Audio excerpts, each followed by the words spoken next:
জালালি ওয়াল ইকরাম। জোরে বলেন আল্লাহু আকবার। আর জোরে বলেন আল্লাহু আকবার। এই পৃথিবী আল্লাহ পাক বানিয়েছেন, সাজিয়েছেন, সুন্দর করে সাজিয়েছেন, কিন্তু এই দুনিয়া একদিন থাকবে না। বাদশাহ হারুন রশিদ তার সামনে আল্লাহ পাকের খাস একজন বুজুর্গ হযরতে সাম্মাক বিন হারব রাদিয়াল্লাহু আনহু তিনি বসা আছেন। বাদশাহ বলতেছেন, আমার জন্য এক গ্লাস পানির ব্যবস্থা করো। কিসের ব্যবস্থা? পানি। হযরতে সাম্মাক বিন হারব রাহমাতুল্লাহ আলাইহি, আল্লাহর বুজুর্গ, তিনি বলছেন, বাদশাহ পানি একটু পরে খাবেন, আপনার সাথে একটু কথা বলি। বলছে, কি কথা?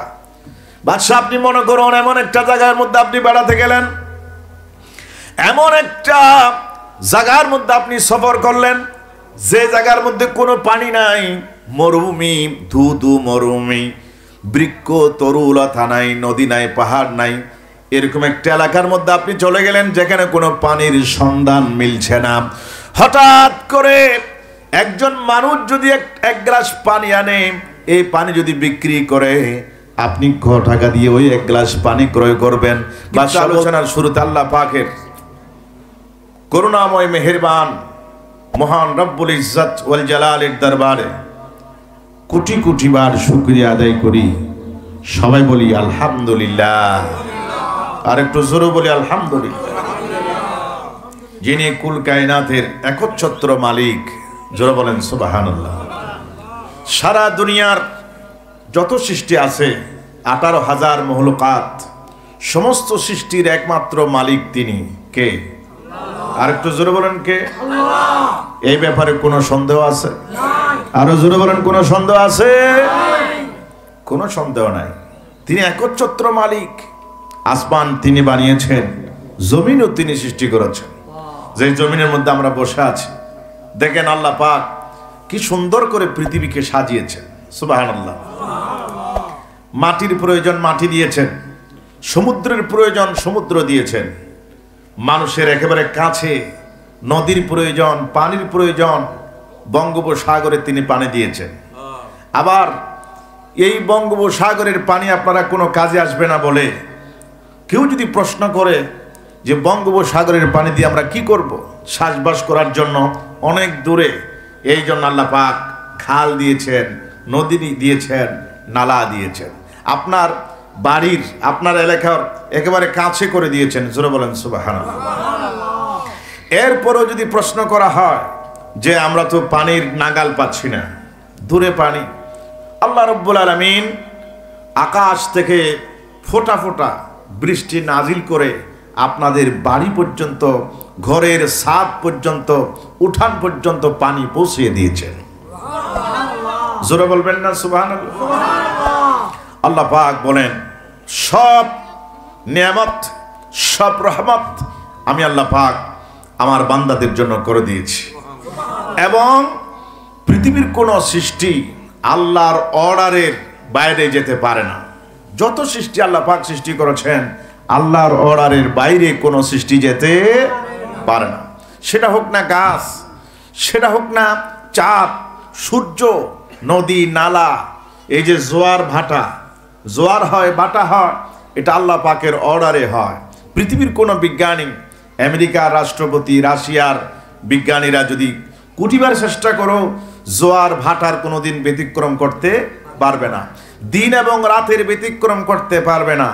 সূর্যের যে ঘূর্ণয়মান, সূর্য ঘুরছে, চাঁদ ঘুরছে, নক্ষত্র ঘুরছে, গ্যালাক্সি ঘুরতেছে, সব ঘুরতেছে, তার উল্টো দিক দিকে ঘুরাইতে পারবে না, ব্যতিক্রম করতে পারবে না। কোরআনে কারীম আল্লাহ পাক বলছেন, সব সৃষ্টি আমি আল্লাহ পাকের হুকুম মানে, আমি আল্লাহ পাকের অর্ডার মানে। জোরে বলেন সুবহানাল্লাহ। একমাত্র প্রাণী মানুষ, ইনসান, কোরআনে কারীমে আল্লাহ পাক বলছেন পৃথিবীর সবচাইতে শ্রেষ্ঠ জীব, শ্রেষ্ঠ প্রাণী আমরা মানুষ, সবচাইতে শ্রেষ্ঠ। হাতি আমাদের চাইতে মোটা, কিন্তু আল্লাহ পাক হাতিকে শ্রেষ্ঠ বানান নাই। আমাদের চাইতে সিংহ দৌড় মারতে পারে, অনেক দূর আগায় যেতে পারে, কিন্তু তাদেরকে আশরাফুল মখলুকাত আল্লাহ পাক বানান নাই। পৃথিবীর অনেক প্রাণী উড়াইতে পারে, উড়ে উড়ে যাইতে পারে, পশু পক্ষীরা উঠতে পারে, পাখিরা উঠতে পারে, আমাদের চাইতে আগে চলে যেতে পারে, কিন্তু আল্লাহ পাক বলেন আমি তাদেরকে আশরাফুল মখলুকাত বানাই নাই। আমি দেখেন পৃথিবীর কোনো প্রাণীরা কিয়ামত পর্যন্ত চেষ্টা করে একটা বেলা বিস্কুট বানাইতে পারবে না। পারবে? বেলা বিস্কুট আছে না, বেলা বিস্কুট, একটা হাতি অনেক বড় হলেও বেলা বিস্কুট বানাইতে পারে না, একটা ব্লেড বানাইতে পারে না, একটা ঘর বানাইতে পারে না, নিজেরা থাকার জন্য একটা বিল্ডিং। আপনারা কি শুনেছেন যে খাগড়াছড়ি বা পার্বত্য অঞ্চলের যে হাতিগুলো আছে, আপনাদের আনোয়ারার মধ্যে অনেক হাতি মানুষ মেরে ফেলে। এই যে হাতিরা আসে, এই হাতিরা কোনোদিন চেষ্টা করে একটা বাড়ি থাকার জন্য একটা বাড়ি কিয়ামত পর্যন্ত বানাইতে পারবে না, ঠিক কিনা? এবং তারা কোনোদিন এমপি, মেম্বার অফ পার্লামেন্ট, সংসদ সদস্য হতে পারবে না, কোনোদিন এমপি হতে পারবে না, মন্ত্রী হইতে পারবে না, রাষ্ট্রপতি হইতে পারবে না। আল্লাহ পাক বলেন ইন্নী জাইলুন ফিল আরদে খলিফা, পৃথিবীতে মানুষকে আমি আমার খলিফা, প্রতিনিধি বানিয়েছি। জোরে বলেন সুবহানাল্লাহ। এই মানুষকে নিয়ামত দিয়েছেন আল্লাহ পাক, সবচেয়ে বেশি নিয়ামত। জোরে বলবেন না সুবহানাল্লাহ। আপনারা শরীরের দিকে তাকান, ডাবল ডাবল চোখ দিলেন আল্লাহ রাব্বুল আলামিন, ডাবল কিডনি দিলেন, ডাবল হাত দিলেন, ডাবল পা দিলেন, সবটুকুন ডাবল করে দিলেন।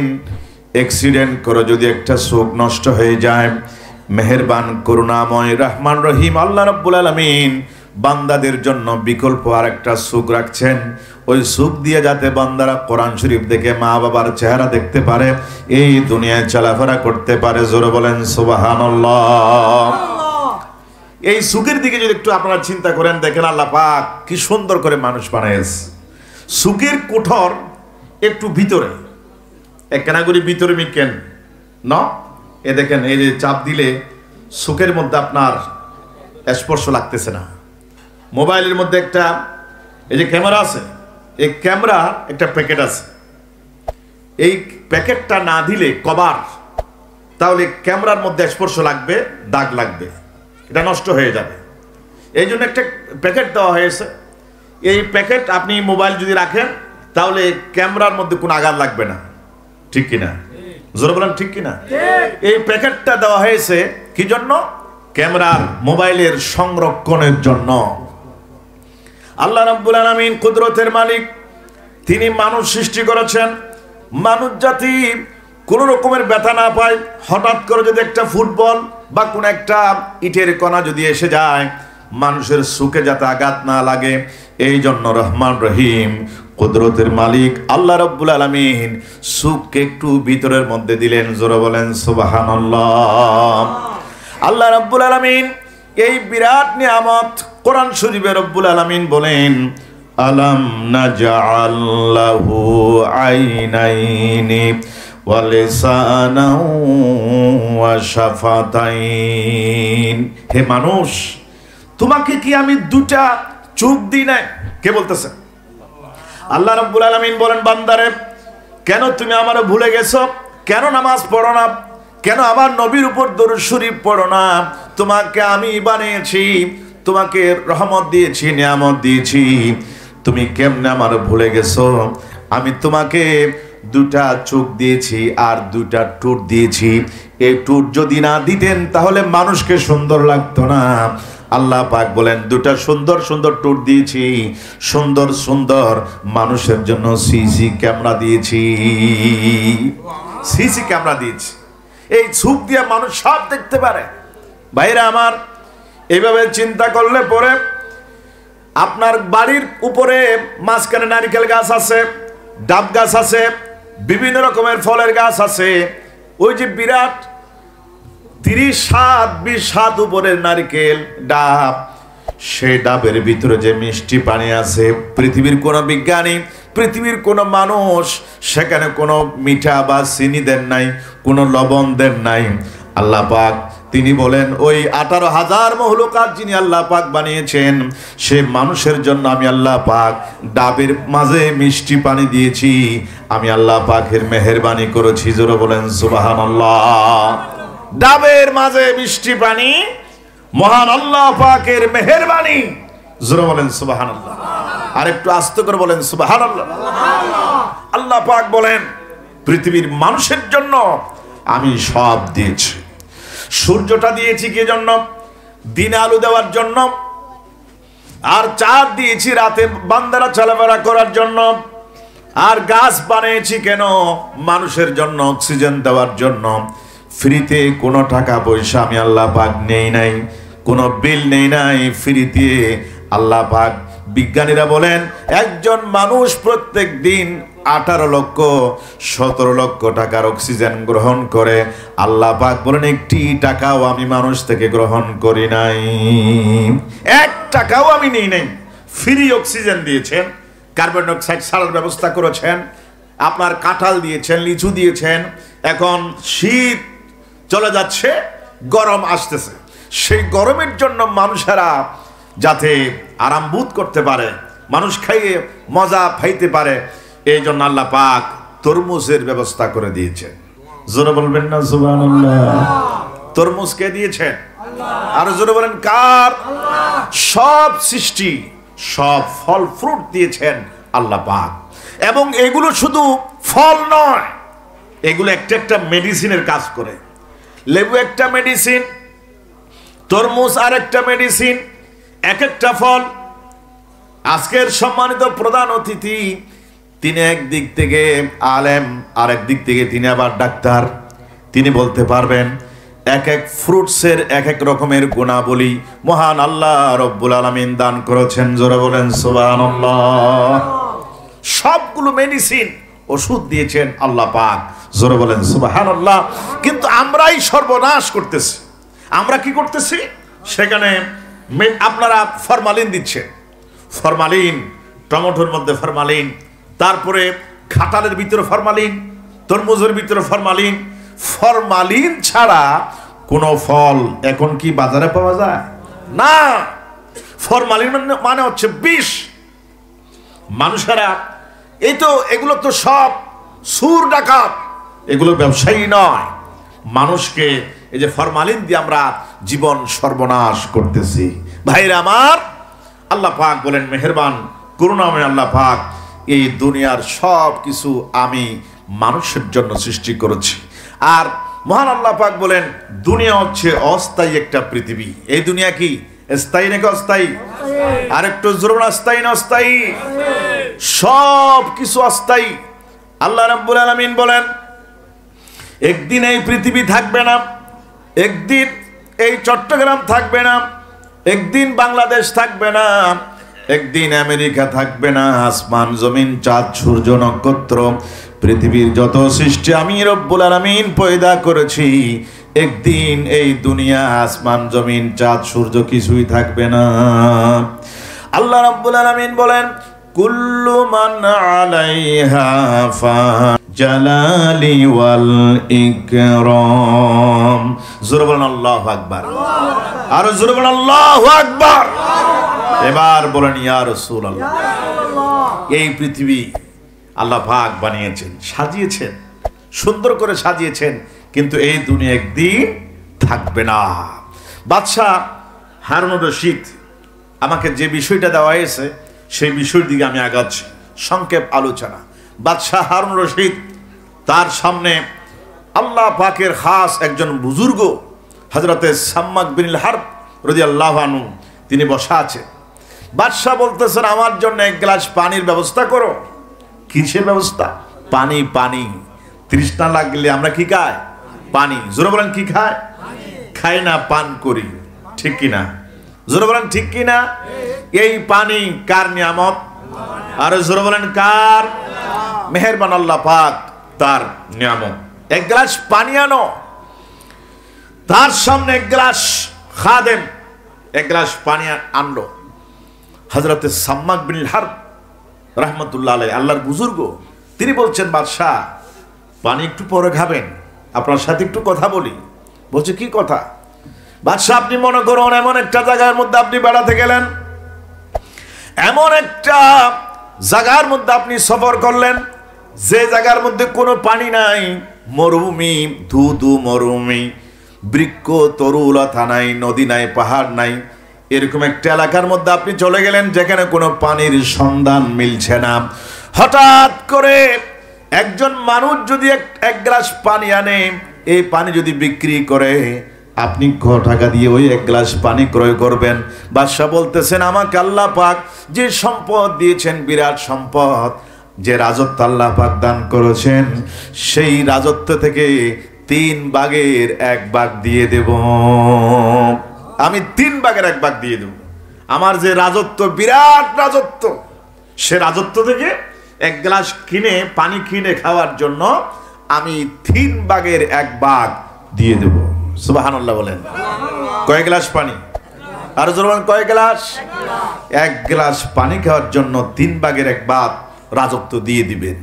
আচ্ছা, এরপরে পীর সাহেব বলছেন, আল্লাহর ওলি হযরতে সাম্মাক বিন হারব বলেন, আচ্ছা 1 গ্লাস পানি খাওয়ার জন্য আপনার রাজত্বের 3 ভাগের 1 ভাগ দিয়ে দিবেন। এখন পানি আপনি খাইছেন, পানি খাওয়ার পরে সেই পানি আপনার পেট থেকে বের হয় না, অর্থাৎ পেশাব হয় না, পেশাব আটকা পড়েছে, বন্ধ হয়ে গেছে। এই পেশাবকে আপনার বের করতে হবে। পেশাব যদি বের না হয় মানুষ মারা যাবে, পেশাব পায়খানা না হলে মানুষ মারা যাবে। এখন এই প্রস্রাবগুলো পেট থেকে বের করার জন্য আপনি কত টাকা খরচ করবেন? বাদশাহ জবাব দিলেন, হুজুর আপনি একটা কঠিন প্রশ্ন করেছেন আমারে। এই পানিগুলো পেশাব আকারে কিডনির থেকে পানি বের করার জন্য প্রয়োজনে আমাকে আল্লাহ পাক যত সম্পদ দিয়েছেন সব সম্পদ রাজত্ব দিয়ে দিব, এরপরও পেট থেকে পানি বের করতে হবে। জোরে বলেন সুবহানাল্লাহ। প্রয়োজনে সব দিব, এরপরও পানি তো বের করতে হবে, পেশাব তো করতে হবে, না হতো আমি মারা যাব। আর আমি যদি মারা যাই এই রাজত্ব দিয়ে আমি করবোটা কি? এই জন্য প্রয়োজনে সব দিয়ে দিব, পানি বের করব। জোরে বলেন সুবহানাল্লাহ। হযরতে সাম্মাক বিন হারব আল্লাহর ওলি সুখের পানি ফেললেন। হে বাদশা, এই প্রশ্ন দুইটা আমি কেন করলাম? এই জন্য করলাম তাহলে বোঝা যায় এই দুনিয়ার মূল্য, এই তামাম দুনিয়ার মূল্য একটা গ্লাসও 1 গ্লাস পানির মূল্য হইতে পারল না। 1 গ্লাস পানি খাওয়ার জন্য 3 ভাগের 1 ভাগ সম্পদ আপনি দিয়ে দিবেন, আর এই পানিগুলো পেট থেকে বের করার জন্য বাকি টুকুন সম্পদ দিয়ে দিবেন। তাহলে প্রত্যেকদিন আপনি কয় গ্লাস পানি পান করতেছেন? প্রত্যেকদিন আপনি অক্সিজেন গ্রহণ করতেছেন, প্রত্যেকদিন আপনি কার্বন ডাই অক্সাইড ছাড়তেছেন, প্রত্যেকদিন আপনি আল্লাহ রাব্বুল আলামিনের মেহেরবান আল্লাহ পাকের বাতাস গ্রহণ করতেছেন, আল্লাহ পাকের চাঁদের আলো, সূর্যের আলো আপনি গ্রহণ করতেছেন। কত টাকার, কোটি কোটি টাকার মূল্যের সম্পদ রব্বুল আলামিন বান্দাদের জন্য ফ্রি দান করে দিলেন। জোরে বলেন সুবহানাল্লাহ। আরেকটু জোরে বলেন সুবহানাল্লাহ। বলেন ইয়া রাসূলুল্লাহ, বলেন ইয়া হাবিবাল্লাহ। এই দুনিয়ার মূল্য আল্লাহ পাকের কাছে, রাসূল পাকের কাছে একেবারে জিরো, কিচ্ছু নয়। এই দুনিয়ার চাইতে আখিরাতের মূল্য বেশি না কম? আর জোরে বেশি না কম? কোরআনে কারীমে আল্লাহ রাব্বুল আলামিন বলেন, বাল তুসিরুনাল হায়াতাদ দুনিয়া ওয়াল আখিরাতু খায়রুন ওয়া আবকা। এ আমার দুনিয়ার মানুষ, তোমরা দুনিয়াকে বেশি প্রাধান্য দিচ্ছ, দুনিয়ার মূল্য বেশি দিচ্ছ, অথচ এই দুনিয়ার কোনো মূল্য নাই, আখিরাতের অনেক মূল্য। আখিরাত কোনোদিন শেষ হয়ে যাবে না, দুনিয়া একদিন শেষ হয়ে যাবে। যে দুনিয়া একেবারে সংক্ষিপ্ত, এই দুনিয়া অস্থায়ী, দুনিয়াকে আমার বান্দারা বেশি প্রাধান্য দিয়েছে, আখিরাতকে আমার বান্দারা ভুলে গিয়েছে। জোরে বলেন নাউজুবিল্লাহ। আল্লাহ পাকের বাণী, আল্লাহ পাক বলছেন, তোমরা বল তুসিরুনাল হায়াতাদ দুনিয়া, এই দুনিয়ার হায়াতকে তোমরা বেশি প্রাধান্য দিচ্ছ, ঠিক না? আমরা দেখুন, আমরা 24টা ঘন্টা হিসাব করলে তাহলে বোঝা যায় আসলে কি আমরা আল্লাহ পাকের প্রকৃত বান্দা, রসুল পাকের প্রকৃত মত, আমরা কি প্রকৃত মুসলমান? নিজের হিসাব যদি নিজে করি, এই দুনিয়ার মধ্যে আমরা নাচ গানে টাকা পয়সা বেশি করে দেই, আল্লাহ এবং রসুলের জন্য, মসজিদ মাদ্রাসার জন্য যখন চাঁদা কালেকশন করা হয়, তখন আমরা চেহারাটা কালো করি, ঠিক কিনা? জোরে বলেন ঠিক কিনা? টাকা পয়সা সব দিচ্ছি বড় বিল্ডিং, 5 তলা বিল্ডিং এর জন্য, অথচ আমরা জমিনের উপরের বাড়ির জন্য অনেক সম্পদ ব্যয় করি, আর জমিনের নিচের বাড়ির জন্য কিছুই ব্যয় করি না, ঠিক না? জমিনের উপরের বাড়ির জন্য আমরা 10 তলা বিল্ডিং, এরপরে কারুকার্য করলাম, সাজালাম, বিভিন্ন রকমের লাইট ফিটিং করলাম, লিফট ফিটিং করলাম, বিভিন্ন রকমের কিছু বানালাম। আর জমিনের ভিতরে যে আসল বাড়ি, আপনার বাড়ি, আমার বাড়ি, কবর, ওই কবরের জন্য আমরা কিছুই করতেছি না। আল্লাহ রাব্বুল আলামিন বলেন, ও আমার বান্দারা, তোমাদেরকে আমি তো এই জন্য বানাই নাই। কি জন্য বানিয়েছি? ওয়া মা খলাকাতুল জিন্না ওয়াল ইনসা ইল্লা লিয়াবুদুন। আরেকবার পড়েন, ওয়া মা খলাকাতুল জিন্না ওয়াল ইনসা ইল্লা লিয়াবুদুন। আল্লাহ পাক বলেন যে তোমাদেরকে কেবলমাত্র সৃষ্টি করেছি, ও আমার বান্দারা ও দুনিয়ার মানুষেরা, সৃষ্টি করেছি আমি আল্লাহ পাকের ইবাদত বندگی করার জন্য, ঠিক কিনা? একটু আওয়াজ দেন, ঠিক কিনা? কার ইবাদত? আর জোরে বলেন, কার ইবাদত? ভাইরা আমার, এই দুনিয়াকে হুজুর করিম সাল্লাল্লাহু আলাইহি ওয়াসাল্লাম বলছেন, দুনিয়া হচ্ছে আখিরাতের জন্য ক্ষেত স্বরূপ। আর দুনিয়া মাজরাআতুল আখিরাহ। দুনিয়া আখিরাতের জন্য কি? ক্ষেত। ক্ষেত মানে খেতি, ওই যে আমরা খেতি করি না, ক্ষেতের মতো। ক্ষেত দেখেন, একজন কৃষক মানুষ, শ্রমিক মানুষ, আপনি ধান চাষ করেছেন, ধান চাষ করেছেন, পাট চাষ করেছেন, তরমুজের ক্ষেত করেছেন, বিভিন্ন রকমের খেতি আপনারা করেন, ঠিক কিনা? জোরে বলেন। ক্ষেতটা যারা করে, যারা পরিচর্যা করে, মানে ক্ষেতের যারা যত্ন নেয়, 1 মাস 2 মাস 3 মাস পর আপনারা এখান থেকে লাভবান হতে পারেন। এখানে ভালো উদ্ভিদ জন্মায়, ধান বেশি করে বাম্পার ফলন হয়। অর্থাৎ ফাঁস দিলি, সার দিলি, তারপরে যত্ন নিলি, পানি টানি যথাসময়ে দিলে, তাহলে আপনারা সেখান থেকে ভালো ফসল আপনারা পান। কিন্তু অনেক যদি মানুষটা যিনি চাষ করেন, কৃষক মানুষ, শ্রমিক মানুষ, যে শ্বাস জমিনের মধ্যে দিয়ে আসছে, পানি ছিটকা দিয়া, তারপরে আপনার ধান ছিটকা দিয়ে আসছে, আর খবর টবর রাখে নাই, যেদিন গিয়ে মানে শ্বাসগুলি আগিয়ে গিয়ে আর কেনাও যায়, 3 মাস পরে পাইব না, কিছু পাইতো না। তাহলে কিছু পাওয়ার জন্য কিছু দিতে হয়, তার মানে যে পরিশ্রম করতে হয়, কষ্ট করতে হয়। দুনিয়া হচ্ছে একটা ক্ষেত। আমার নবীজি বলছেন, হাদিস কেন ক্ষেত বলেছেন? একজন কৃষককে যেমন কিছু পাওয়ার জন্য কষ্ট করতে হয়, আখিরাতে আপনি আল্লাহ রাব্বুল আলামিনের সেই বিরাট নিয়ামত বেহেশতে যাওয়ার জন্য, জান্নাতের জন্য আপনি যদি নামাজ না পড়েন, আপনি যদি শুধু ঘুমায়ে যান, আপনি শুধু খেলা করতে থাকেন, নামাজের কোনো খবর নাই, রোজার কোনো খবর নাই, নবীর উপর দরুদ শরীফ পড়লে বেদাতের ফতোয়া দেয়, এরকম যদি আপনি বেরেক সারা ফতোয়া মারেন, নামাজ রোজা হজ যাকাত না করেন, তাহলে আপনি এই দুনিয়ার আপনার কৃষক যেমন কষ্ট করা লাগে, বিনা পরিশ্রমে আপনি আখিরাতে কিছু পাবেন না। আখিরাতে কিছু পাওয়ার জন্য আপনাকে কষ্ট করতে হবে, পরিশ্রম করতে হবে। জোরে বলেন সুবহানাল্লাহ। আর একটু জোরে বলেন না সুবহানাল্লাহ। ভাইরা আমার, হুজুর করিম সাল্লাল্লাহু আলাইহি ওয়াসাল্লাম বলছেন, এই দুনিয়া হচ্ছে একটা মশার ডানার মতো। এটা হাদিস, মশার ডানা, এটা আমার নবীর হাদিস। দেখেন, নবী আমার এমন, কৌলুল হাকিমে লা ইয়াখলু আনিল হিকমা, অর্থাৎ বিজ্ঞানীদের কথা হিকমত থেকে খালি হয় না। আমার নবীর প্রত্যেক কথা হিকমতপূর্ণ, আমার আল্লাহর কথা প্রত্যেক কথা হিকমত পরিপূর্ণ। জোরে বলেন সুবহানাল্লাহ। আল্লাহ পাক বলছেন, রব্বানা মা খালাকতা হাযা বাতিলা। কোরআন শরীফে আছে, আমি পৃথিবীতে অযথা কিছু বানাই নাই, প্রত্যেক কিছু বানাইছি কাজে কর্মে। এখন আয়াতিবি তো মানে আল্লাহর ওলি হলে বা উজুর হলে জানে, উজুর এখন বাথরুমত গিয়ে হরে গিয়ে দে বাথরুমত, তো আল্লাহ তো কিছু অযথা নাও বানায়। কোরআন শরীফের আয়াত, রব্বানা মা খালাকতা হাযা বাতিলা, কোরআন শরীফের আয়াত, আল্লাহ বলছেন আমি পৃথিবীতে যা বানাইছি সবগুলো কি অযথা কিছু বানায় নাই, সবটুকুন বানাইছি, কাজকর্ম বানাইছি, কোনো না কোনো হেকমত আছে। তো এখন এই যে বাথরুমের ভিতরে, টয়লেটের ভিতরে ফোকা আছে, ফোকা সাদা সাদা যে আপনার ফোকা কতগুলো আছে না, বাথরুম কিলবিল করে, আল্লাহ ইঙ্ক কেলে বানাই দে। মনে মনে বলতেছে যে আল্লাহ তো সব কিছু বানাইছে কোনো না কোনো কাজের, কিন্তু এটা আল্লাহ কেন বানাইছেন? এই ফোকার তো কোনো কাজ নাই। বেচারা অসুস্থ হয়ে গেছে, দেখেন আল্লাহ পাকের হেকমত, অসুস্থ হয়ে গেছে। এখন পৃথিবীর চিকিৎসা শেষ, বড় বড় ডাক্তার চিকিৎসা করেছে, ভালো হইতে পারলো না। ওই যে গ্রামের মধ্যে কিছু মানুষ আছে, ওষুধ বিক্রেতা আছে, যে অমুকের ওষুধ বলে ডাক, যে আপনার কি রোগ? বলছে আমার এই সমস্যা, যে আমার এইরকম এরকম সমস্যা, ওষুধ আছে? বলছে আমার কাছে ওষুধ আছে।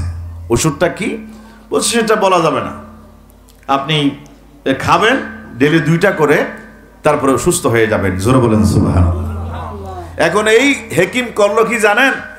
উনি ওই যে বাথরুমের ফুকা আছে না, ফুকা কতগুলো নিয়া এগুলো শুকায়া, রোদ্রে শুকায়া, এগুলোকে বড়ি বানায়া, বড়ির ট্যাবলেট বানায়া ওই আপনার অসুস্থ রুগীকে ওনাকে খাইতে দিলেন, 2টা করে খাইলেন, বেচারা সুস্থ হয়ে গেলেন। জোরে বলেন সুবহানাল্লাহ। আল্লাহ পাক পৃথিবীতে যা বানাইছেন, সাপটা কি জন্য বানালেন? সাপের কোনো কাজ আছে? কিন্তু এখন বিজ্ঞানীরা বলতেছেন, বর্তমান যুগের বিজ্ঞানীরা, বিষাক্ত সাপের বিষ থেকে বিশ্বের বড় বড় ওষুধ বানানো হচ্ছে। মানুষ বিশ্বের সবচেয়ে দামি ওষুধ এখন সাপের বিষ থেকে সৃষ্টি হচ্ছে। সাপ ওর বিষুত্তুন কি বানাত দেয়? ওষুধ। তাহলে আল্লাহ পৃথিবীতে যা কিছু বানিয়েছেন অযথা কিছুই বানান নাই, সব কিছুর মধ্যে হিকমত আছে। জোরে বলবেন না সুবহানাল্লাহ। ভাইরা আমার নবী, আপনার নবী, কামলিওয়ালা নবী, নবী মুহাম্মদ রাসূলুল্লাহ সাল্লাল্লাহু আলাইহি সাল্লাম, তিনি এমন নবী, তিনি নূরুন নবী, তিনি যা কিছু বলেন তার মধ্যে হিকমত অবশ্যই আছে। নবীজি বলেছেন এই দুনিয়া হচ্ছে একটা মশার ডানার মতো, মশার ডানার যেমন কোনো মূল্য নাই, এই পৃথিবীর কোনো মূল্য নাই। জোরে বলেন সুবহানাল্লাহ। মশার ডানার কি ডানা? মশার ডানা মানে মশার 2 ডানা নাইনি ফাঁকারি, ইন যদি অনরে বেগে এদিন আনি দিলি অনেক কিনিবেন নাকি নকমাতে? মশার ডানা না কিনিবেন না, কিনতাম না। তো এই মশার ডানার যেন কোনো মূল্য নাই, আমার নবী বলছেন এই পৃথিবীর কোনো মূল্য নাই, আখিরাতের মূল্য রয়েছে। যারা বলেন সুবহানাল্লাহ। আখিরাতের জীবনের দিকে আমার নবী উৎসাহিত করেছেন। এই পৃথিবীর কোনো মূল্য নাই মশার ডানার মতো। অন্য একটি হাদিসে আমার নবীজি বলছেন আদ দুনিয়া সিজনুল লিল মুমিন ওয়া জান্নাতুল কুফার, দেখেন, অথবা ওয়া জান্নাতুল কাফের বর্ণনা আছে। দুনিয়া মুমিনদের জেলখানা, মুমিনদের জন্য কি জেলখানা। জেলখানার মধ্যে মানুষ যেমন ইচ্ছে তেমন করতে পারে না, ইচ্ছে মতো আপনি খানা খাইতে পারবেন না, ইচ্ছে মতো আপনি ফুটবল খেলা খেলতে পারবেন না, ইচ্ছে মতো আপনি ক্রিকেট খেলা দেখতে পারবেন না। জেলখানার মধ্যে মানুষ যেমন ইচ্ছা তেমন করতে পারে না। নবীজি বলেন এই দুনিয়া হলো আখিরাতের জন্য জেলখানা। তার মানে হলো আল্লাহ পাক বলেন এইভাবে চলো, আমার নবী বলছেন এইভাবে চলো, চলার জন্য একটা পদ্ধতি, একটা রাস্তা তৈরি করে দিয়েছেন। এই রাস্তা মোতাবেক চলতে হবে। এই রাস্তা মোতাবেক চলতে গিয়ে আপনাকে কঠোরতা অবলম্বন করতে হবে। এই রাস্তা দিয়ে চলতে আপনার কষ্ট হবে। এই রাস্তা দিয়ে হাঁটলে আপনি সোজা জান্নাত পর্যন্ত পৌঁছতে পারবেন। জোরে বলেন সুবহানাল্লাহ। দেখেন জেলখানার মধ্যে ইচ্ছে মতো করতে পারে না, মদ খাইতে পারবে না। দেখেন জেলখানার মতো মুমিনদের জন্য কি জেলখানা। মদ খাইতে পারবেন না, জুয়া খেলতে পারবেন না, পরনার দিকে থাকাইতে পারবেন না, ফরমালিন দিতে পারবেন না। এইভাবে রোজা রাখতে হবে, নামাজ পড়তে হবে, আমার নবীর দরুদ শরীফ পড়তে হবে, মানুষের হকের প্রতি দৃষ্টি রাখতে হবে। এই যে বলতেছেন আল্লাহ পাক, তাহলে দুনিয়া মুসলমানদের জন্য, মুমিনদের জন্য একটা জেলখানার মতো। ইচ্ছে মতো আপনি যা ইচ্ছা তাই করতে পারবেন না। জোরে বলেন সুবহানাল্লাহ। ফজরের নামাজ আসরের পরে পড়তে পারবেন? জোরে বলেন পড়তে পারবেন? ওনারা হতা বুঝ দিলেন কেন না? দুনিয়া কি জেলখানা। কাদের জন্য? মুমিনদের জন্য, মুসলমানদের জন্য। কাফেরদের জন্য জান্নাত। কাফেরদের জন্য কি? এখন বর্তমান দুনিয়া চালাতে হয় না, কাফের হলে ন আমেরিকা, ব্রিটেন, জাপান ইত্যাদি দুনিয়া চলার ইচ্ছে মতো, যার ইচ্ছে তারে মারের, মদ খার, জুয়া খেলের, ঠিক না? মানে ইচ্ছে মতো চলতেছে। এটা তাদের জন্য জান্নাত দুনিয়াটা, আর মুমিনদের জন্য এটি হচ্ছে আপনার জেলখানার মতো। জোরে বলেন সুবহানাল্লাহ। এই জন্য আল্লাহর কোন ওলি যখন মারা যায় তখন এই রাতকে লাইলাতুজ জুফাফ, ওরুস বলা হয়। ওরুস, ওরুস, ওরস, ওরস শরীফ, ওরস শরীফ। তার মানে হলো আচ্ছা ওনারা হন মুমিন আর ভাই হল জেলখানার তো মানুষ বাইরে হইলি খুশিও নাকি বেজার হয়, ফুলের মালা দিয়ে দেন নখমাতে, অমুক ভাইকে আনবো, জেলের তালা বাংবো, তারপর ফুলের মালা, ঠিক না? মানে জেলখানা থেকে বের হলে ফুলের মালা, যিনি বের হচ্ছেন উনি খুশি হয়, ওনার স্ত্রী খুশি হয়, পাড়াপড়শি খুশি হয়, কর্মীরা খুশি হয় জেলখানার থেকে বের হলে। তো মোমেনল ইয়েন দুনিয়ায় যে জেলখানা, এতুন বাইরে গেলেই ওনারা খবরত গেলে গই, আকেরা তোর কি গেলে গই, খুশি না বেজার? এদিনই তারা খুশি যারা হক মতো চললি। এই দুনিয়ার মধ্যে যারা ঠকবাজি করে নাই, হক মতো চলছে, তাদের জন্য যেদিন মৃত্যু হবে সেদিন সবচেয়ে খুশি, কারণ মৃত্যুর পরে তার আল্লাহ পাকের সাথে, নবী পাকের সাথে তাদের দিদার হবে। জোরে বলেন সুবহানাল্লাহ। আরেকটু জোরে বলেন না সুবহানাল্লাহ। এই জন্য সাহাবায়ে কেরাম যখন তারা দুনিয়ার মধ্যে সফল জীবন, হযরত আম্মার বিন জিয়াদ রাদিয়াল্লাহু আনহু উহুদের ময়দানে যখন রক্তাক্ত হলেন, বুকের ভিতরে যখন তীর ঢুকলো, হযরত আম্মার বিন জিয়াদ তিনি রক্তাক্ত হয়ে গেলেন। তিনি এখন ধরপড় করতেছেন, তিনি ঘোড়ার থেকে পড়ে গেলেন। হযরত আম্মার বিন জিয়াদ রাদিয়াল্লাহু আনহু তিনি 100% নিশ্চিত হয়ে গেলেন। তিনি বললেন আমি কিছুক্ষণ পর মারা যাব, শহীদ হয়ে যাব। এই জন্য তিনি ডানে থাকান, বামে থাকান, চতুর্দিকে থাকান, আল্লাহ নবীকে দেখার জন্য তিনি চেষ্টা করতেছেন। জোরে বলেন সুবহানাল্লাহ। হযরত আম্মার বিন জিয়াদ রাদিয়াল্লাহু আনহু তিনি দেখতে লাগলেন আল্লাহ নবী দাঁড়িয়ে আছেন। হযরত আম্মার তিনি হাঁটতে পারেন না, দৌড়াইতে পারেন না, রক্তাক্ত হয়ে গেলেন, এখন তিনি ইন্তেকাল করবেন। ভাইরা আমার, হযরত আম্মার বিন জিয়াদ তিনি বাদশা শিশুর মতো করে গুড়াগুড়ি হামাগুড়ি দিয়া দিয়া আল্লাহ নবীর কদম পর্যন্ত পৌঁছে গেলেন, আর নবীর কদমের মধ্যে একটা চুমা দিলেন। চুমা দেওয়ার পরে তিনি বললেন ফুস্তু বিরব্বিল কাবাতে, ফুস্তু বিরব্বিল কাবা, কাবার রবের কসম, আল্লাহ পাকের কসম, খোদার কসম, আমার জীবন সফল হয়ে গেছে, কারণ আমার জীবনের শেষ নিঃশ্বাস আল্লাহর নবীর কদম শরীফে দিতে পেরেছি, এটি আমার সফলতা। জোরে বলেন সুবহানাল্লাহ। আরেকটু জোরে বলেন সুবহানাল্লাহ। আর নবীর কদমতায় জীবন দিবিলের তার কি, এটা আমার সফলতা। জোরে বলবেন না সুবহানাল্লাহ। আর হইলি তো মা, বাড়ি আছে, গাড়ি আছে, নারী আছে, স্ত্রী আছে, সংসার আছে, ছেলে মেয়ে আছে, বা সম্পদ আছে, এগুলো ফেলে কোথায় যাচ্ছি চিন্তা করতাম। সাহাবায়ে কেরাম এইসব চিন্তা করেন নাই, আল্লাহ পাক এবং রাসূল পাককে পাওয়ার জন্য সাহাবায়ে কেরাম পাগলামি করতেন। জোরে বলেন সুবহানাল্লাহ। ভাইরা আমার, এরপরে এই দুনিয়া হচ্ছে একটা পরীক্ষার ঘরের মতো। পরীক্ষার ঘর, কিসের ঘর? পরীক্ষার ঘর। দেখেন পরীক্ষা ফল, পরীক্ষা না দেন মাতন না বাজিয়াল, এটা হওয়ান জিনিস থাকে। সন পরীক্ষার হলে পরীক্ষার্থী থাকে, যারা পরীক্ষা দেয় তারা। তারপরে গার্ড থাকে, গার্ড মানে যারা চেক দিব, ফল হন নহল টহল গরণ নি হন, হতা হন নি হন, ইত্যাদি গার্ড, পরিদর্শক, ঠিক না?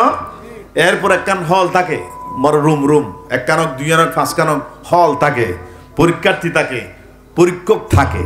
যারা বলেন সুবহানাল্লাহ। এরপর একটা প্রশ্ন দেওয়া হয়। কি দেওয়া হয়? প্রশ্ন দেওয়া হয়। প্রশ্নের মধ্যে সময় নির্ধারিত করে দেওয়া হয় 3 ঘন্টা। কয় ঘন্টা? 3 ঘন্টার বাইরে লিখিতে চান না। তাহলে কয়েকখান জিনিস আছে না নাই? এই দুনিয়া হচ্ছে একটা পরীক্ষার ঘরের মতো। কিভাবে? এই দুনিয়া একটা পরীক্ষার ঘরের মতো। আমরা সবাই পরীক্ষার্থী, আর বেগুন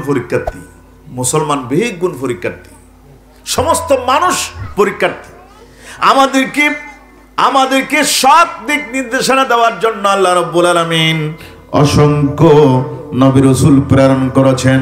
আমাদেরকে জান্নাতের দিকে রাস্তা দেখিয়ে দেওয়ার জন্য, আমাদেরকে লা ইলাহা ইল্লাল্লাহ মুহাম্মদুর রাসূলুল্লাহ ট্রেনিং দেওয়ার জন্য, জান্নাতের কথা বলার জন্য, আমাদেরকে অ্যালার্ট করার জন্য, সময়ের প্রতি দিক নির্দেশনা দেওয়ার জন্য আল্লাহ রাব্বুল আলামিন বান্দা বান্দীদের জন্য 1,24,000 3,36,000 নবী রাসূল প্রেরণ করেছেন। জোরে বলেন আল্লাহু আকবার। এবার বলেন ইয়া রাসূলুল্লাহ। আল্লাহ রাব্বুল আলামিন মেহেরবান, তিনি বলেন ওয়ালাকাদ বা'আথনা ফি কুল্লি উম্মাতির রাসূলা আন ইবুদুল্লাহা ওয়াজতানিবুত তাগুত। এই পৃথিবীতে আল্লাহ পাক বলছেন যে আমি মানুষদেরকে হেদায়েতের রাস্তা দেখিয়ে দেওয়ার জন্য অসংখ্য নবী রাসূল প্রেরণ করেছি। জোরে বলেন সুবহানাল্লাহ।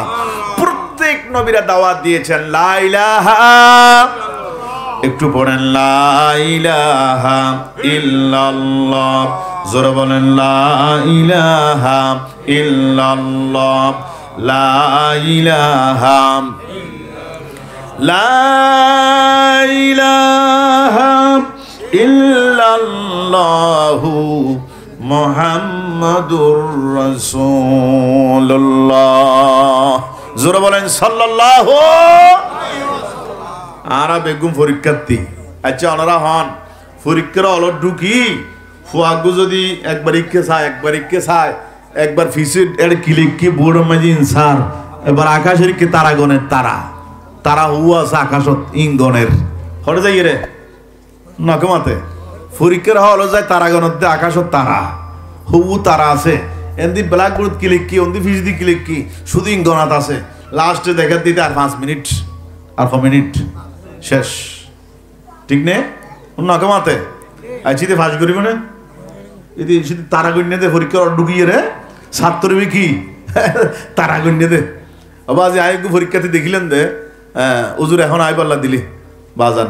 আচ্ছা ওগু পরীক্ষাতে দেখিলাম দে এক মাদ্রাসার নাম নহদ্দির শহরের ভিতর আছে, শহর তো একখানা অক্সিজেনের কি আছে পরীক্ষার্থী মানে 10টা বাজে নয় 11টা বাজে গিয়ে নয়ের তো ওনার নাই বহুত আগে, তখন আর হইতে অমুক জায়গার মধ্যে আর পরীক্ষার্থী আছে এবার একটা ডাহিল এবার লাই বহুত তারা ছুড়ো আই বাড়িতে গেলাম পরীক্ষার্থী কিছুক্ষণ পরে পরীক্ষা শুরু হইব অন্দি আবার কি এবার টাইমও শেষ প্রায় 1 ঘন্টা 1.5 ঘন্টা গিয়ে গুই ইবে আবুল বিড়ি টানের কি টানের দে আবুল বেরোনি সিগারেট। আচ্ছা এই পরীক্ষার্থী ভাগ করিব না অন্য মা থেকে।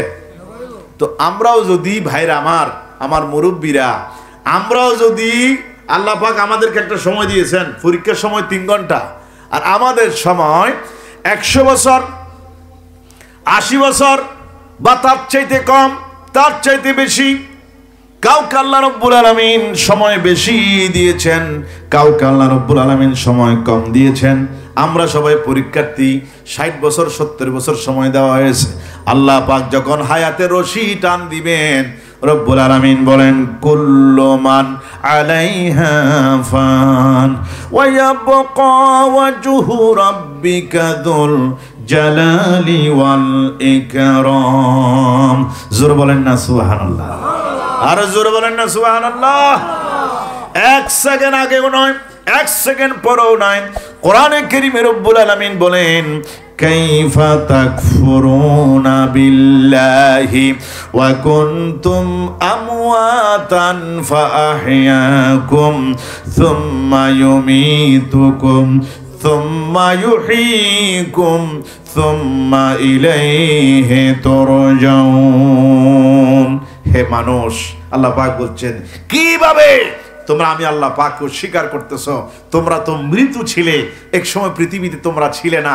আমি আল্লাহ পাক তোমাদেরকে জমিন দেখাইলাম, আসমান দেখাইলাম, তোমাদেরকে সৃষ্টি করলাম, আবার তোমাদেরকে মৃত্যু দেব। আমাদেরকে আল্লাহ মৃত্যু দিবেন, মৃত্যুর পর আবার কিয়ামতের দিন সবাইকে আমি তুলব। সে আল্লাহ পাককে কেমন স্বীকার করো? জোরে বলবেন না সুবহানাল্লাহ। তাহলে একদিন আমরা পৃথিবী থাকতে পারবো না, একদিন আমরা পৃথিবীতে থাকতে পারবো না। এই কথাটি বলার জন্য আমি এই প্যান্ডেলের দিকে তাকাই। এটা আমি এক্সাম্পল দিই। এই এক্সাম্পল, এই যে প্যান্ডেল আজকের মাহফিলের জন্য সজ্জিত করা হয়েছে, প্যান্ডেল দেওয়া হয়েছে, লাইট দেওয়া হয়েছে, বক্তব্য বসার জন্য চেয়ারদের ব্যবস্থা করা হয়েছে, আপনারা বসার জন্য ব্যবস্থা করা হয়েছে, সব কিছু করা হয়েছে 3 ঘন্টার জন্য। মাহফিল শেষ, এই লাইট থাকবে না, এই আপনার উপরে মঞ্চ থাকবে না, উপরে শামিয়ানা থাকবে না, নিচে তারপাল থাকবে না, ক্যামেরাম্যান থাকবে না, আপনারা কেউ থাকবেন না। অনুরূপভাবে আল্লাহ পাক এই মঞ্চের মতো করে আসমান সাজিয়েছেন, জমিন দিয়েছেন, বাড়ি গাড়ি সব দিয়েছেন। যখন আল্লাহ রাব্বুল আলামিন ডাক দিবেন, ইসরাফিল আলাইহিস সালাম ফু দিবেন, বাঁশি বাজাই দিবেন, তখন আসমান, জমিন, চাঁদ, সূর্য, পৃথিবীর কিছু থাকবে না। জোরে বলেন সুবহানাল্লাহ, বলেন আল্লাহু আকবার। আল্লাহ রাব্বুল আলামিন করুণাময় মেহেরবান। কোরআনে কারীমে রাব্বুল আলামিন বলেন, ওয়া যায়্যানাস সামাআ দুনিয়া বিমাসাবিহ।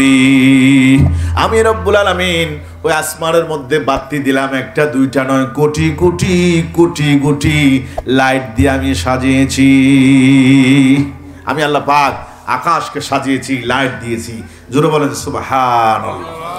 এরপর আল্লাহ রাব্বুল আলামিন বলেন, ওয়াজআলনাল আরদা ফিরাশা। জমিনকে আমি আল্লাহ রাব্বুল আলামিন বিছানা বানাই দিলাম, আসমানকে সাজালাম, জমিনকে আমি আল্লাহ রাব্বুল আলামিন বিছানা বানাই দিলাম। আমি আল্লাহ পাক এমন করে ব্যবস্থা করে দিলাম, এই জমিন যাতে আমার বান্দাদেরকে ফালাই দিতে না পারে, টলমলাইতে না পারে, ভূমিকম্পের মতো হইতে না পারে। রব্বুল আলামিন বলেন, ওয়াজআলনাল জিবালা আওতাদা। আমি রব্বুল আলামিন এই দুনিয়ার চতুর্দিকে পাহাড় দিলাম, জমিনের মধ্যে গেঁথে দিলাম। বাইরে আমার ঘরের সালের মধ্যে যেমন আপনারা টিন দেন, টিনের মধ্যে যেমন আপনারা পেরেক মেরে দেন যাতে টিন উঠতে না পারে, ফোড়ে যেতে না পারে। আল্লাহ রাব্বুল আলামিন বলেন, এই জমিনের জন্য আমি পেরেক গেঁথে দিলাম, জমিনের মধ্যে আমি পাহাড় গেঁথে দিলাম। জোরে বলেন সুবহানাল্লাহ।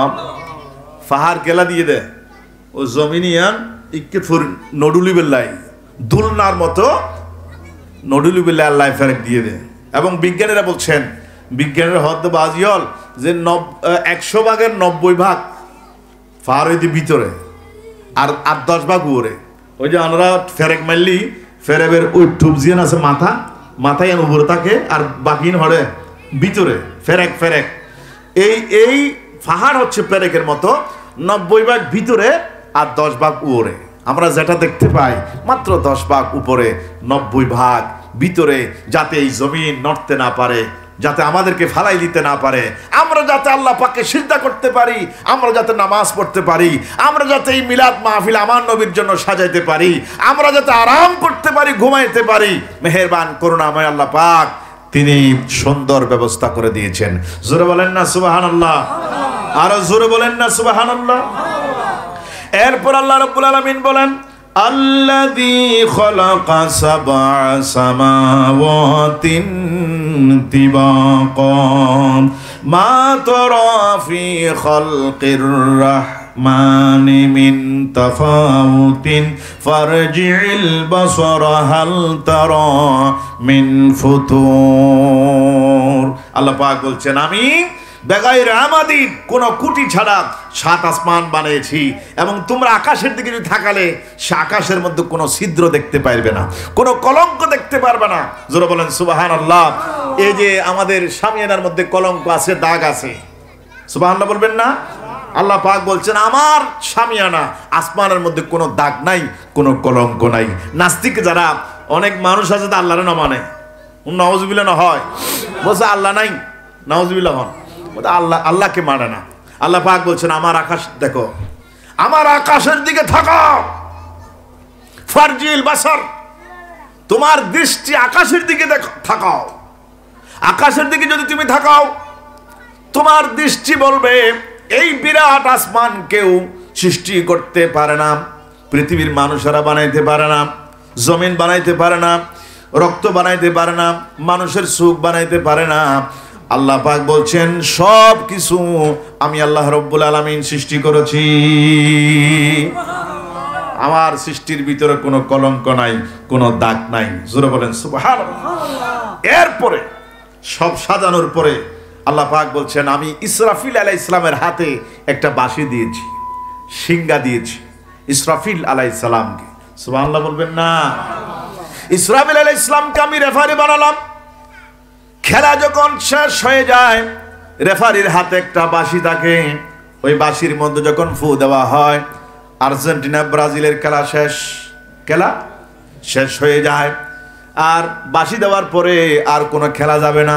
রেফারি যখন বাঁশি দিয়ে দেয়, আল্লাহ রাব্বুল আলামিন বলেন, আমি এই দুনিয়ার জন্য একজন রেফারি তৈরি করলাম। হযরত ইসরাফিল আলাইহিস সালামকে আমি তার হাতে একটা সিংহা দিলাম। সিংহা ফাইদা নুকিরা ফিন নাকুরি ফাযালিকা ইয়াওমাইযিন ইয়াওমুন আসীর আলাল কাফিরিনা গায়রু ইয়াসীর। আল্লাহ রাব্বুল আলামিন বলেন, আমি বাঁশি দিলাম। ওই বাঁশি যখন ফু দেওয়া হবে, যখন ইসরাফিল আলাইহিস সালাম ফু দিবেন, বাঁশি যখন বাজাই দিবেন, সেদিন ভয়ঙ্কর একটা দিন। এটা কঠিন একটা মুহূর্ত, এটা সহজ দিন নয়, কঠিন দিন। জোরে বলেন সুবহানাল্লাহ। এটা কঠিন মুসিবতের দিন। আল্লাহ বলতেছেন এটা হচ্ছে ইয়াউমাইদিন ইয়াউমুন আসীর আলাল কাফিরিনা গায়রু ইয়াসীর। এটা কাফেরদের জন্য খুবই ভয়ঙ্কর একটা দিবস। সেই দিন যখন দুনিয়া সব তছনছ হয়ে যাবে।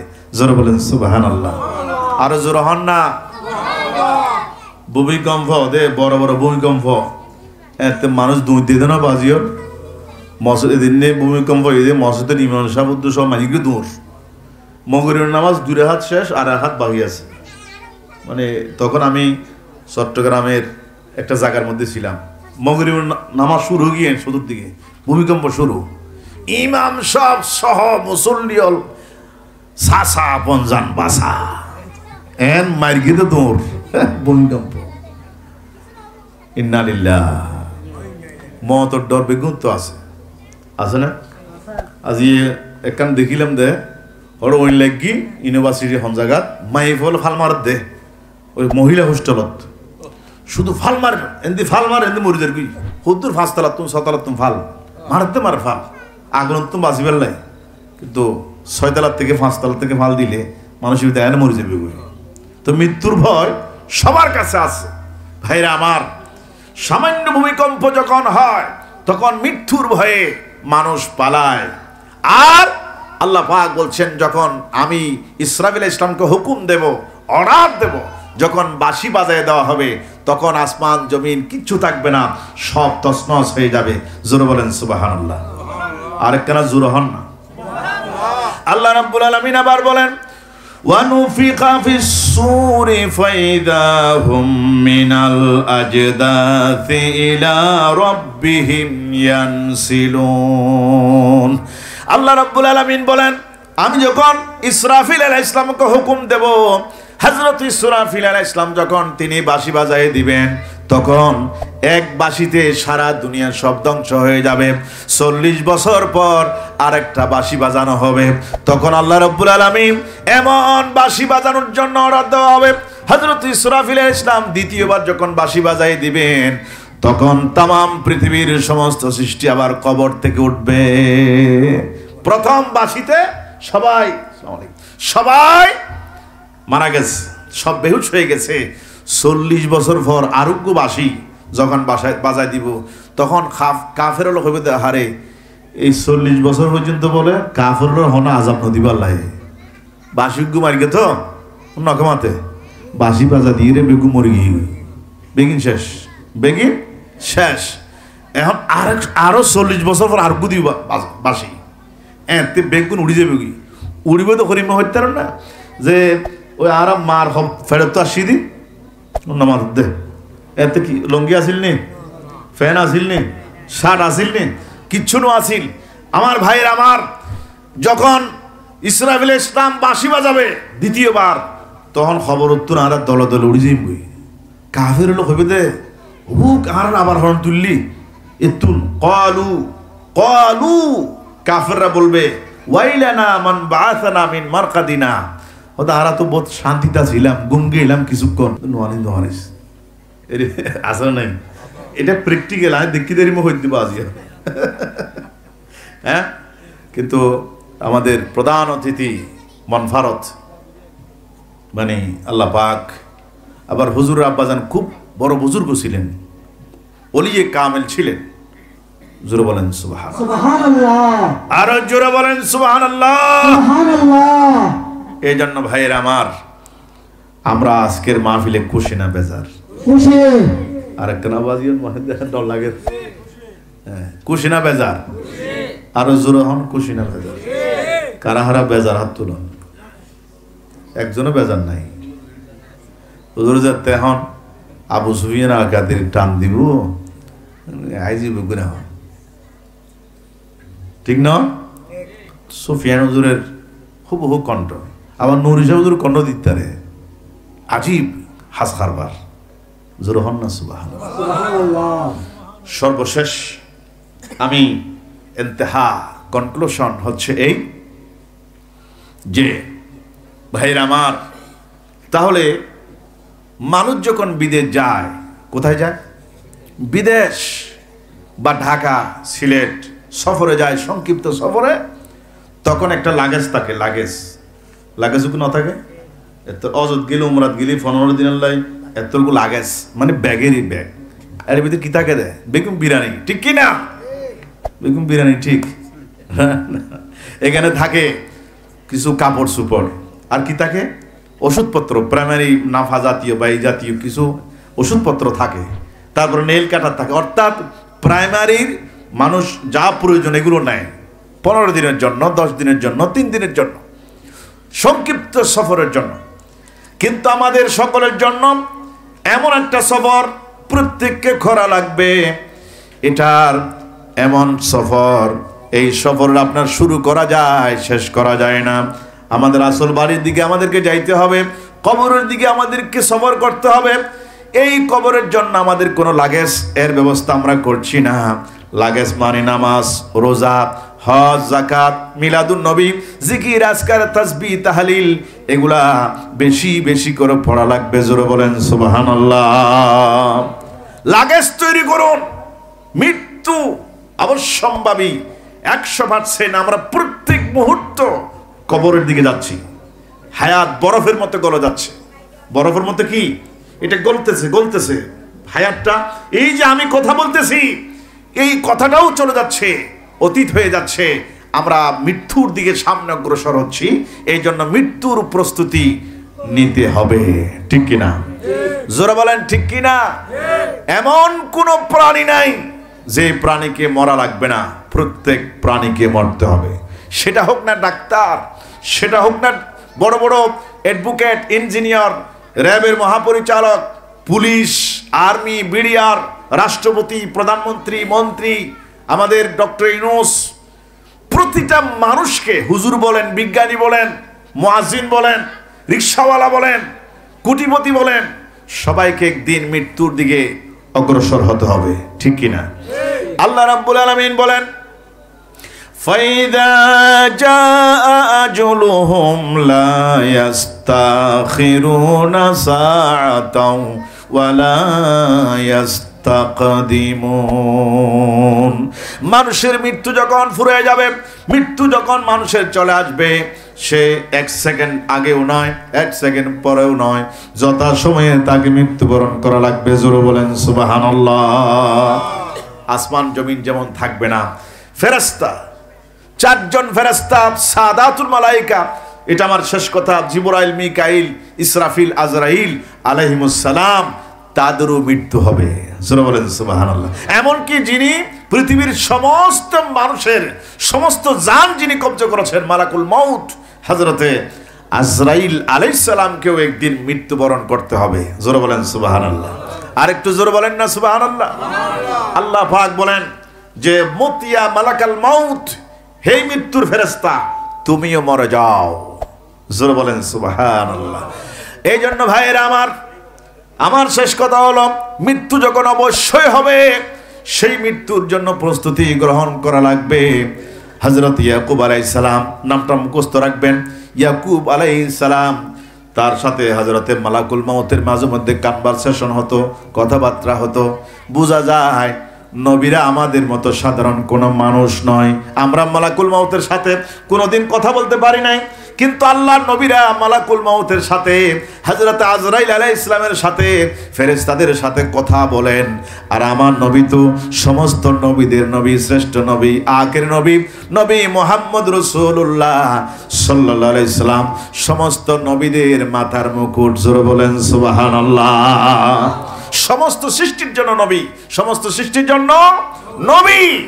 ফেরেশতাদের সাথে কথা বলেছেন, জিনেদের সাথে কথা বলেছেন, পশুদের সাথে কথা বলেছেন, এমনকি বাঘের সাথে, ভল্লুকের সাথে, হরিণের সাথে কথা বলেছেন আমার নবী।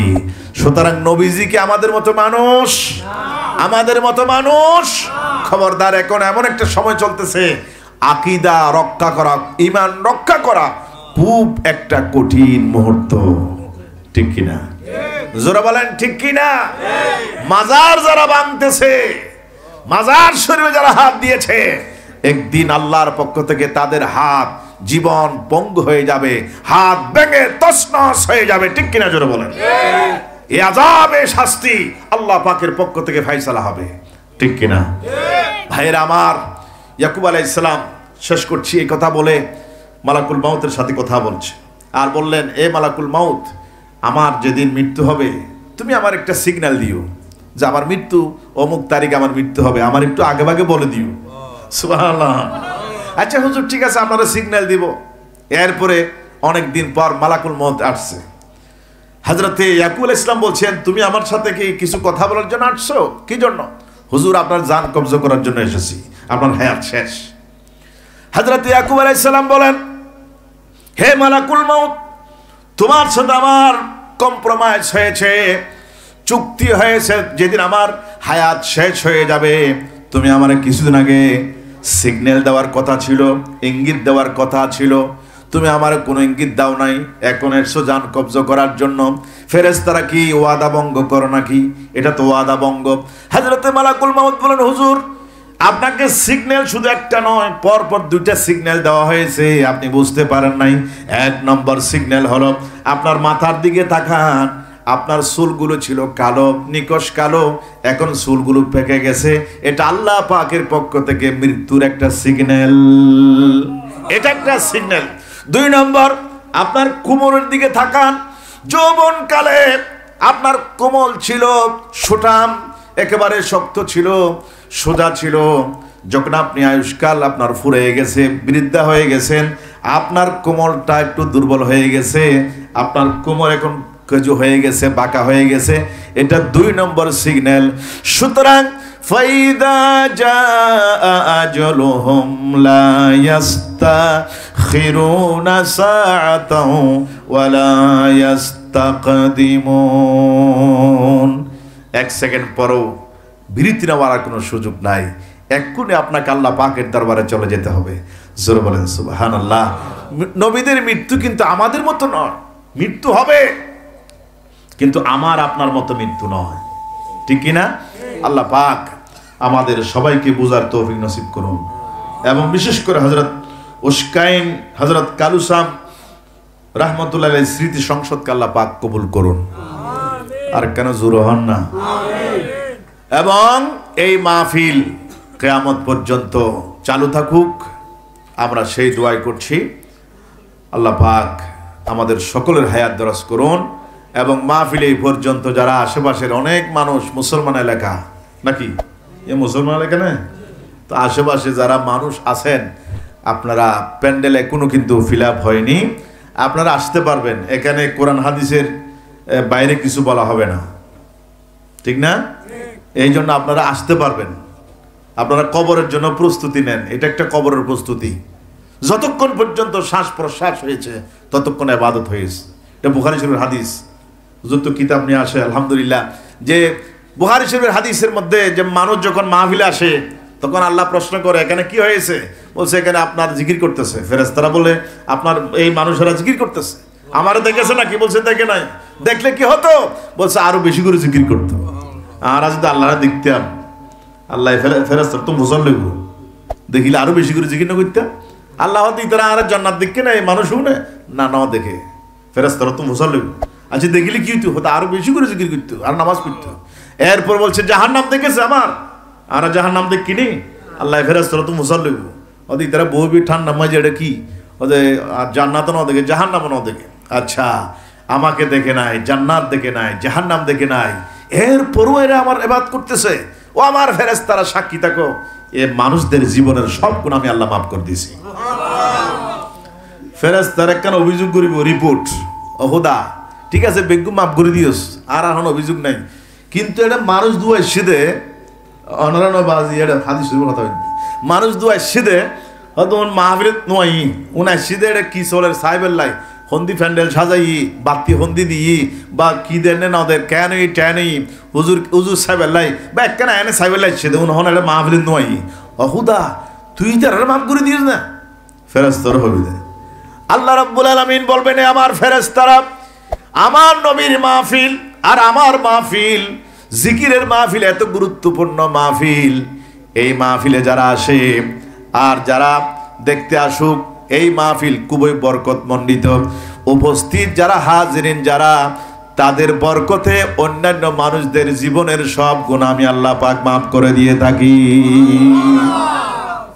অনরার উসিলায় অনরার বরকত উত্তরার গুনাহ মাফ করে দিয়ে জোরহান না সুবহানাল্লাহ লোহার লই সম্মুখ লাগাইলি টানে লোহার লই সম্মুখ লাগাইলে কি টানে তো অনারার লই যাবি বাজিবু এবার বরকতে কোরআন শরীফ লই যদি হন হ লাগিলি ইয়ান স্বাভাবিক হর নয় ইয়ার দাম বাড়ি যাবে কাবা শরীফ যদি হন হর লাগিলি স্বাভাবিক হর নয় ইয়ার দাম বাড়ি যাবে মদিনা শরীফ লই আল্লাহর ওলিউল লই যদি হন হর লাগিলি ইয়ান স্বাভাবিক হর নয় ইয়ান দামিও যাবে জিনিস ইয়ান তো এই মাহফিলের সাথে আপনারা যারা আছেন আপনাদের সাথে যারা লাগবে এই মাহফিলের সাথে যারা দিয়েছে পয়সা দিয়েছে সাহায্য করেছে যারা বুদ্ধি দিয়ে পরামর্শ দিয়ে মাহফিল সাজিয়েছে তাদের জন্য আল্লাহ রাব্বুল আলামিন দুনিয়া কবর আখিরাতের জন্য অসংখ্য নিয়ামতের মালিক বানাই দিবেন আল্লাহ রাব্বুল আলামিন কবুল করুন সকলে বলেন আমিন আসসালামু আলাইকুম ওয়া রাহমাতুল্লাহি ওয়া বারাকাতুহু।